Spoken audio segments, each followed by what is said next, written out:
Team USA wins easily. So the team has scored 100 or more points in each of the first two games in these Olympics. It's the third time Team USA has reached the 100-point mark in each of its first two games of an Olympiad, joining the Dream Team in '92, and then we did it back in 2016. So Brian Windhorst joins us again, and we are all ridiculously envious of where he is standing.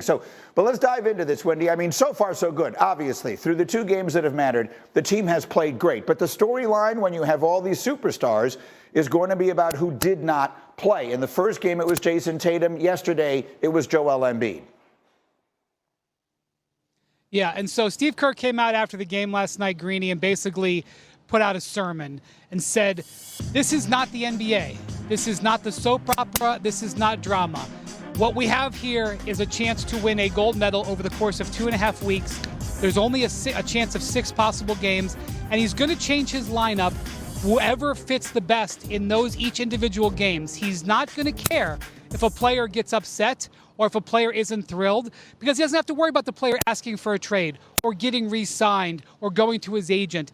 They are going to put out the lineups that can win. And against the South Sudan, who plays a very athletic, spread the floor, speed game without much size, Joel Embiid didn't make sense. Jason Tatum made more sense in a wing-heavy lineup. He's going to continue to do this. In fact, he announced Jason Tatum will be back out of the starting lineup, and Joel Embiid will be back in on Saturday when they play Puerto Rico in their final pool play game. He's just not focused on what the rest of the world is focused on. He said none of the social media reaction to the way they play matters. The only thing that matters is that they get victories. And I'm going to tell you right now, Steve Kerr is dropping aces. All of his game plans have been working. His lineup changes have worked. Even Derek White, the player who was criticized for replacing Kawhi Leonard instead of Jaylen Brown, he's played 2 brilliant games. He's plus 33. Greeny, Steve Kerr's on a hot streak right now. If you're criticizing him, you're in a bad spot. Absolutely. And it's worth pointing out, there are so many restrictions on what we can and can't show you and can and can't play you. When he says Steve Kerr delivered a sermon, he really did. I was able to read it. We just don't have the ability to play it for you. He got deeply into that. The reality, though, is, Wendy, that these are superstars, right? So it's all well and good for him to say that stuff. But it cannot feel good for Joel Embiid to be sitting there, by the way, getting booed with every move he makes and not playing a minute in this game. For sure. And look, Jason Tatum said this whole thing has been extremely humbling for him because he just won a championship. He just signed a $300 million contract, just got on the cover of a video game. He gets to France and he gets benched. Joel Embiid, because he's not playing for the French, gets booed the moment he walks out of the locker room. Before he even gets on the floor, there's 27,000 fans at these games here. 20,000 of them are French, and 18,000 of them are booing every time he moves anywhere. So it is a little bit uncomfortable. But at the end of this, on August 10th, if it results in a gold medal, no one's going to remember the bad times. That's probably right. Team USA will play our final group stage game Saturday, 11:15 a.m. Eastern Time against Puerto Rico. Wendy, merci beaucoup. Enjoy. We will check in with you again very soon. So that's the Olympics. Brian Windhorst joins us now from Lille as we get ready for Team USA to continue on in this thing. When you bench a superstar, that does not happen in the NBA, as you well know, Brian. It'd be tantamount to a slap in the face. But that seems to be the strategy. Now we've seen 2 guys benched, 2 different superstars. What's Steve Kerr's philosophy, his strategy here?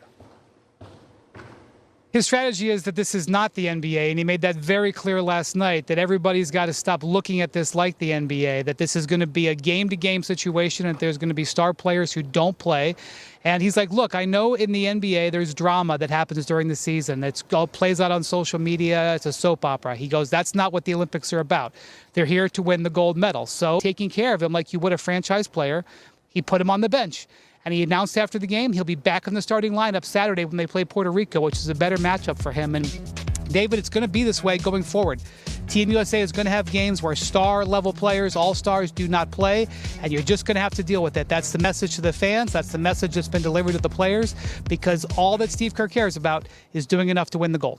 It's working so far. Check your ego at the door on this men's team. They are rolling right now, 2 100-point outputs in the first 2 games. Let's go to the women's side, and the U.S. playing Belgium. What are you hearing about this matchup and the way the Americans are approaching it?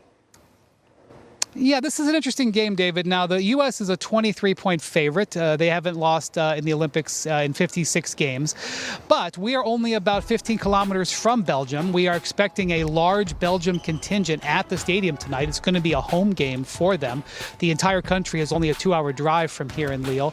Also, the Americans played Belgium in the Olympic qualifying tournament in Antwerp, near here, back in February, and they won by 2 points.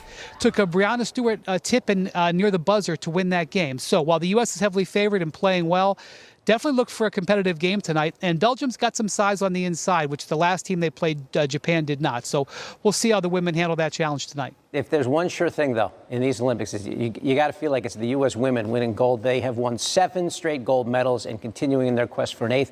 Ryan Windhurst coming to us from Lille, France. Cole Moss, who watched this game start to finish. Ashley, Team USA doing a pretty good job of putting to bed the notion that South Sudan can actually compete with Team USA in the Olympics. Why were they so much better in this matchup as opposed to the exhibition?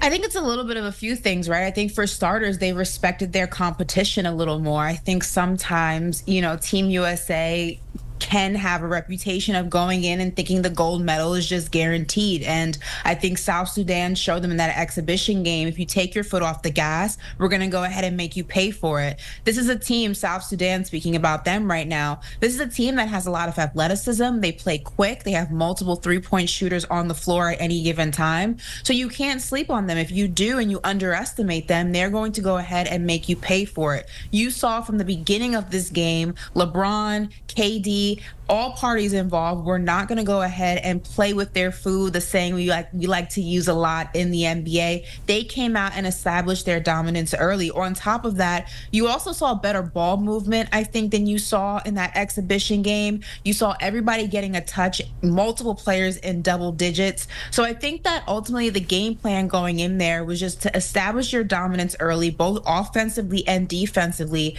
and not giving South Sudan the opportunity to do things that they do very well, and that is control the pace and play to their athleticism. Team USA kind of took all that away from them. You talk about spreading it around and a lot of players impacting the game. Jason Tatum was in the game. He got in 4 points, 5 rebounds, a couple assists. What did you see from him in his first action in the Olympics?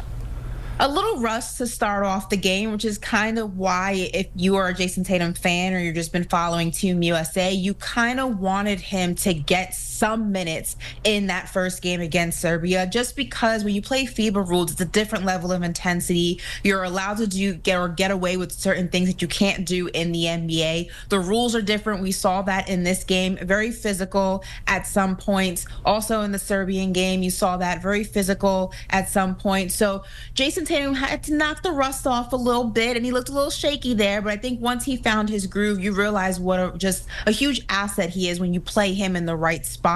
And obviously, in order to play him, Joel Embiid had to go ahead and get his minutes completely cut. You can't play everybody. If you had to go ahead, though, and pick a player that has been better suited or will be better suited for this offense in the long term, you always are going to go ahead with Jason Tatum over Joel Embiid. He's been struggling to find where he fits with the construction of this team, and it just wasn't working, and that became evident in that game against Serbia.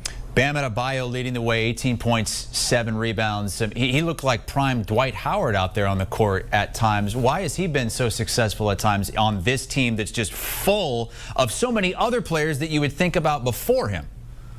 Yeah, I mean, you didn't get that kind of productivity from him in that first game. He only had 4 points. I think in this specific game, I just think the FIBA rules kind of work to the type of player that he is. Now, it is very streaky, though, when it comes to his shooting and when he gets hot and when he doesn't. As you can see in that